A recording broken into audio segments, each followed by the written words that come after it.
All right, Joey, what's going on with you? How you feeling? How you doing, Jeff? I'm all good. Can't All right. complain. I love to hear that. I love to hear that. We could complain, but why? We gotta keep it going. You know what I mean? You gotta keep it pushing, my G. Word. All right. This is Power After Hours talking with Joey Badass. We're talking season three, Raising Kanan. Now, I need to talk to you about Unique, man, and this dynamic with Rock. From Talk to season me. one on, we've seen him and her go from bitter enemies, rivals, business partners, low-key love interests. From your perspective, how did Unique get to gradually moving from how he felt about her in the beginning to being able to actually work with her and protect her in season two? Well, let's be honest, let's be real.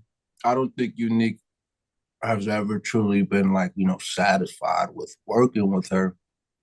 However, I do think that there's always been an undeniable chemistry between these two characters. And I feel like despite the circumstances, deep down, the two of them do believe this to be true.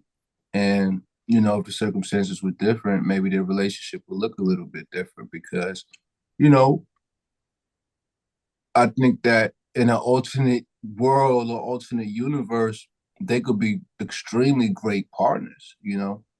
They're both ruthless and sharp and fly. What I mean? They could literally they would be the definition of a power couple in every sense of the word. You know what I'm saying? If that was to be the case. Facts, facts.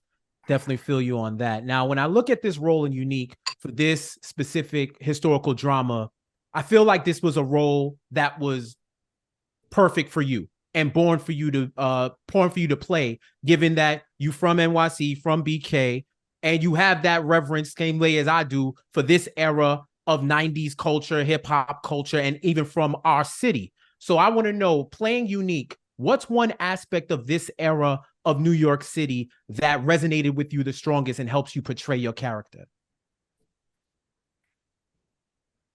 Of New York City.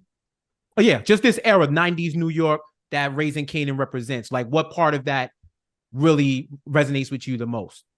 Well, I think for me is being from this culture, being from the environment. I am a New York native. I am a 90s hip hop enthusiast. You know what I'm saying? So that made it all the more exciting, all the more resonating and relatable for me to bring this character to life. You know what I'm saying? I feel like there was already a great level of the science of the character that I understood. You know what I'm saying? So like after that, really the challenges were how do I make it unique, right? Like how do I make it different? How do I add my own flares to it? How do I add elements to it that, people haven't seen before in these historical New York or 90s era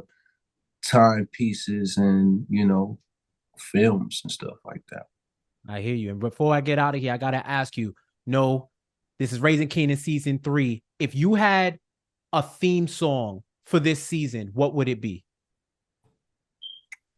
I know heartbreaks, setbacks.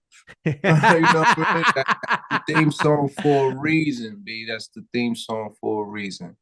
Or I hear that, Joey. Appreciate you, brother. Thank you so much for your time.